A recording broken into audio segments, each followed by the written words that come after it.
बिस्मिल्लाहिर्रहमानिर्रहीम।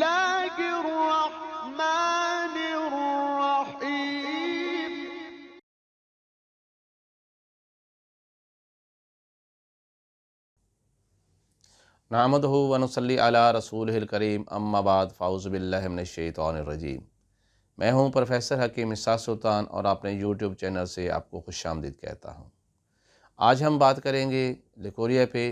लिकोरिया क्या होता है? इसे तिब यूनानी के अंदर सिलान व रहम भी कहा जाता है और हमारे अक्सर लोगों के ज़हन में ये बात है कि सिलान व रहम ये लिकोरिया एक बीमारी है। हकीकत में ये बीमारी नहीं है, बल्कि ये एक अलामत है और ये रहम में पैदा होने वाले किसी और बीमारी की एक अलामत होती है। अगर हम अलामत की तारीफ़ करें तो हम यूँ कहते हैं कि अलामत बीमारी नहीं होती, बल्कि ये बीमारी की ज़बान होती है। लिकोरिया जो है इस वक्त तकरीबन 75% ख़वातीन के अंदर पाया जाता है। इसको हम दो हिस्सों में डिवाइड करते हैं, एक नॉर्मल लिकोरिया और एक एबनॉर्मल लिकोरिया।